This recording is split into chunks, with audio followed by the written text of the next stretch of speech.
अस्सलाम वालेकुम नाज़रीन, हाईटेक न्यूज के खबरनामे में आपका खैर मकदम है। मैं हूं नेहा खान। नजर डालते हैं आज की अहम खबरों पर। जस्टिस बी चंद्र कुमार ने हाईटेक न्यूज चैनल से बात करते हुए कहा है कि इंडिया में जमहूरियत खतरे में है, क्योंकि इलेक्शन कमीशन मोदी हुकूमत के इशारों पर काम कर रहा है, जिसकी वजह से इलेक्शन साफ व शफाफ तरीके से नहीं हो रहे। पहले इलेक्शन के दिन ही मालूम होता था कि कितने फीसद वोट पड़े हैं, लेकिन हालिया इलेक्शन में कई दिन गुजरने के बाद भी पोलिंग फीसद नहीं दिया जा रहा। आइए देखते हैं उन्होंने इस ज़िमन में मजीद क्या कहा। आज हिंदुस्तान के अंदर जमहूरियत खतरे में है। जमहूरियत खतरे में क्यों है बोले तो इससे पहले क्या है, पोलिंग होने के बाद कितना परसेंट का पोलिंग हुआ वो वोटिंग का डिटेल उसी दिन देते थे। शाम में 6 बजे टाइम पे एक बार रिलीज होता था, बाद में रात 9 बजे या 11 बजे टाइम पे सेकंड टाइम कंप्लीट पिक्चर कितना पोल हुआ वो बताते थे। जम्मू कश्मीर ने तो असम के जैसा बहुत से जगह एरिया के अंदर जो सो नेक्स्ट डे के दिन कम से कम सुबह 9-10 बजे तक कंप्लीट क्लियर होता था। तो पोलिंग होने के बाद 12-13 घंटे के अंदर आजकल क्या बोले तो ये बीजेपी की सरकार आने के बाद अब इलेक्शन कमीशन वाले क्या कर रहे हैं नहीं मालूम, लेकिन फर्स्ट टाइम जो पोलिंग हुआ उसके बाद जो सेकंड टाइम जो इंक्रीज हुआ वो बताने के वास्ते 11 दिन का टाइम लिए। कुछ कई कॉन्स्टिट्यूएंसीज में 5 दिन का टाइम लिए, 7 दिन का टाइम लिए। क्यों इतना टाइम लिए ये लोग, क्यों इतना टाइम लिए? फिर 6 बजे के बाद कितने लोग आके वोट डाले, उसका वीडियोस कहाँ है, कहाँ बताते वो वीडियोस? तो ये पूरा इलेक्शन कमीशन वाले जो सो बीजेपी के चमचे बन के बीजेपी के साथ मिलके जो सो कम से कम एक 70-80 पार्लियामेंट्री कॉन्स्टिट्यूएंसीज के अंदर फ्रॉड करे। ये जो सो वोट चोरी का गवर्नमेंट है और नोट चोरी का गवर्नमेंट है। ये गवर्नमेंट को जो सो पब्लिक डिमांड करना चाहिए कि ये गवर्नमेंट वाले रिजाइन करना और इलेक्शन कमीशन वाले रिजाइन करके एक नया इलेक्शन कमीशन को जो सो करने की बहुत जरूरत है। और यहाँ आने के बाद जो मुझे हासिल हुआ है वो इतना है कि अब हम किसी पार्टी पर भरोसा ना करें, बल्कि अपने आप के ऊपर भरोसा करें। अगर जिस दिन आप अपने आप पे भरोसा करेंगे तो ये सहारे जो नजर आते हैं किसी शक्ल में, चाहे वो कांग्रेस हो या कोई और पार्टी हो, तो वो इंसानों को कमजोर कर देते हैं। अगर दस्तूर बचाना है तो किसी पार्टी पर इन्हिसार मत कीजिए, आप खुद मैदान के अंदर आइए। जिस दिन आप मैदान के अंदर आएंगे तो फिर दुनिया की कोई ताकत आपको रोक नहीं सकती। ये मैसेज था आज के इस प्रोग्राम का, जिसमें डॉक्टर परकाला प्रभाकर साहब ने बहुत इनलाइटिंग स्पीच थी उसकी, और इतनी डिलीवरी तेलुगु की इतनी बेहतरीन थी कि एक आम आदमी जो तेलुगु ज्यादा नहीं जानता इजीली ही कैन अंडरस्टैंड। कुछ तो लैंग्वेज थी, कुछ बॉडी लैंग्वेज थी। I appreciate you sir and I hope that your cooperation will continue today and always. Myself, Mohammad Abdul Aziz, State President Movement for Peace and Justice, a social pressure group irrespective of the religion and caste. Excluding మీరు చూసుకోండి. As advocate I'm there, వారు కూడా doctor గారు ఉంటారు and also a political party, at least మనకు కొద్దిగా platform కూడా ఉంటుంది.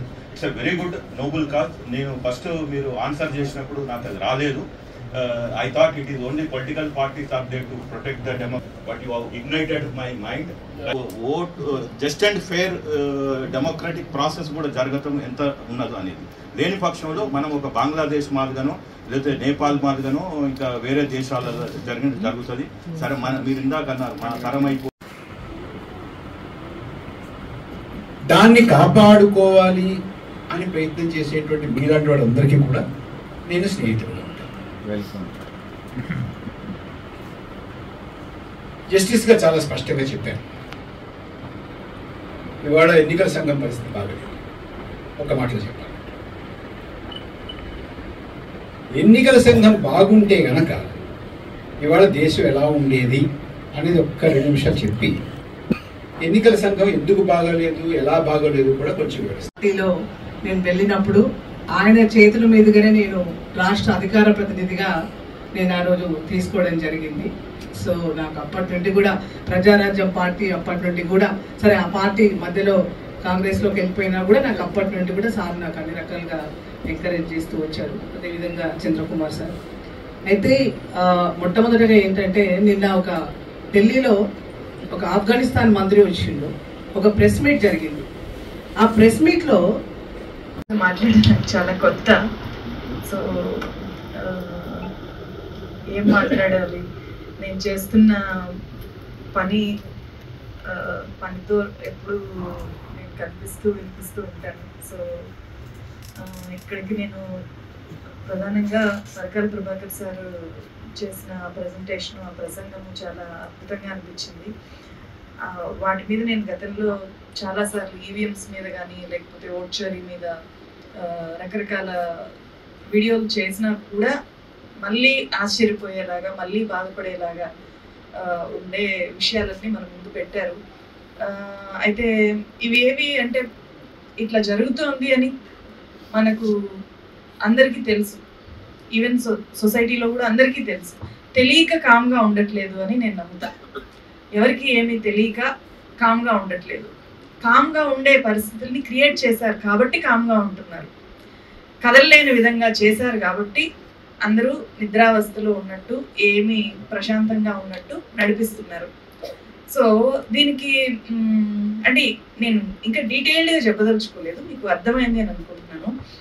పరిష్కారం ఏంటి అంటే ఇక్కడ చాలామంది చెప్పినట్లు పొలిటికల్ పార్టీలు కాదు. నాకు దాంట్లో 100% అగ్రిమెంట్ ఉంది.